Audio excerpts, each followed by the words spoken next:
Mailap ngayon ang free agency kay Russell Westbrook.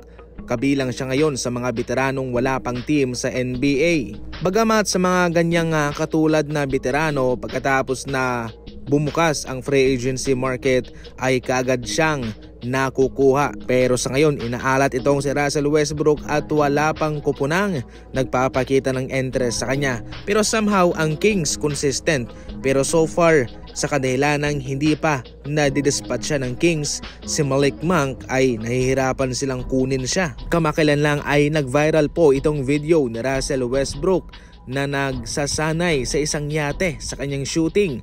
Kabilang kasi yan sa mga factor na siyang nagpapahirap sa kanya ngayon sapagkat hindi nga siya magaling na shooter. At ito ho'y pinagkatuan pa ng ilang mga netizen na nagpost pa ng mga bola na nasa dagat.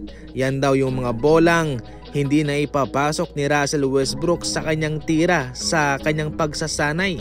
Totally, hindi po ito magandang biro para kay Russell Westbrook. Sa ngayon, kung hindi siya matutuloy para sa Sacramento Kings ay pwede naman siyang kumatok para sa OKC Thunder at pwedeng magsilbing bilang Udonis Haslem para sa kanila. Pero sa ngayon ay mukhang wala pang interest ang OKC Thunder na gawin yan para kay Russell Westbrook.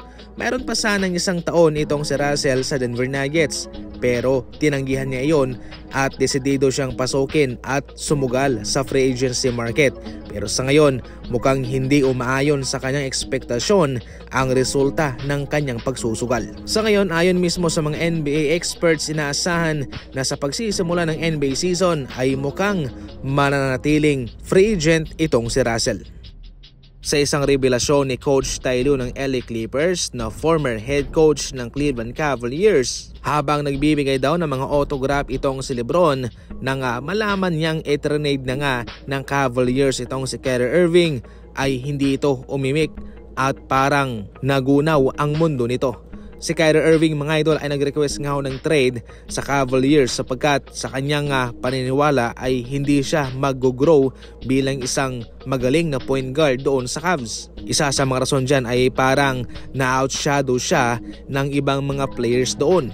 Hindi naman niya sinabi kung sino ang player na ito, pero marami ang nakakaintindi na itong si LeBron ang kanyang tinutukoy.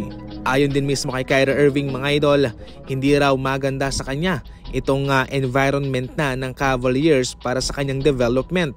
Meron daw mga pagkakataong hindi na siya tinuturuan. Kung baga parang veterano na ang turing sa kanya, in which para mismo kay Kyrie Irving ay hindi ito maganda sapagkat bilang isang rookie at bilang isang baguhan lamang sa NBA ay kinakailangan niya ng mga tutulong sa kanya para sa kanyang development. Ayaw mismo ni Kyrie Irving na maging second option, ayaw niya na maging tuta sa likod ni LeBron James, kaya siya nag-request ng trade.